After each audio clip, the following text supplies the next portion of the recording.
Right ఇక details చూస్తే 2.5 ఏళ్లుగా ఒక్క ఇటుక పెట్టి ఇల్లు కట్టింది లేదు. కానీ పేదల ఇళ్లను కూల్చడమే పనిగా పెట్టుకుంది కాంగ్రెస్ ప్రభుత్వం. మూసీ సుందరీకరణ పేరుతో రియల్ ఎస్టేట్ దందా చేస్తున్న రేవంత్ సర్కార్ Rajendra Nagar Madhu Park Ridge apartment ఓనర్లకు ఆర్డీఓ నోటీసులు జారీ చేసింది. మూసీ రివర్ ప్రాజెక్ట్ కోసం అపార్ట్మెంట్లు వెంటనే ఖాళీ చేయాలని ఆదేశాలు ఇచ్చింది. ఇక ఎలాంటి నష్టపరిహారం ఇవ్వకుండా ఖాళీ చేయాలని నోటీసులు ఇవ్వడమేంటని నిలదీస్తున్నారు మధు పార్క్ అపార్ట్మెంట్ వాసులు. ఇక నష్టపరిహారం తేల్చకుంటే ఖాళీ చేసే ప్రసక్తే లేదని అంటున్నారు. ఇక నష్టపరిహారంపై ఎలాంటి స్పష్టత ఉండదంటూ ఆర్డీఓ తేల్చి చెప్పడంతో కోర్టును ఆశ్రయించారు అపార్ట్మెంట్ వాసులు.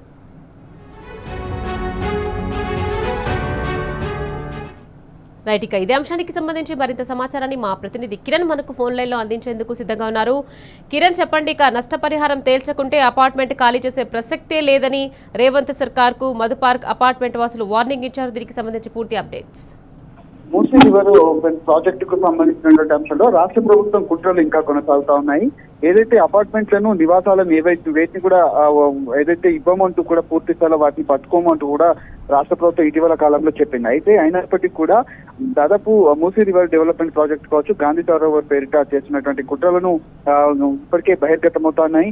అందుకు సంబంధించినటువంటి అనుమతులు కూడా రాష్ట్ర ప్రభుత్వం ఇచ్చింది. అయితే మధు పార్క్ రిచ్ అపార్ట్మెంట్ కు సంబంధించినటువంటి దాదాపు 400-500 ఫ్లాట్స్ అందులో ఉన్నాయి. వాళ్ళందరికీ కూడా ఇటీవల రాజేంద్ర నగర్ సంబంధించినటువంటి ఆర్డీఓ వాళ్ళందరికీ నోటీసులు కూడా జారీ చేసినటువంటి పరిస్థితులు అయితే మనకు కనిపిస్తా ఉన్నాయి. అయితే నష్టపరిహారం విషయంలో ముందుగా మేము అసలు అపార్ట్మెంట్లకు సంబంధించినటువంటి ఫ్లాట్లు మేము ఇవ్వడానికి సిద్ధంగా లేమంటూ వాళ్ళు తెగేసి చెప్తా ఉన్నారు.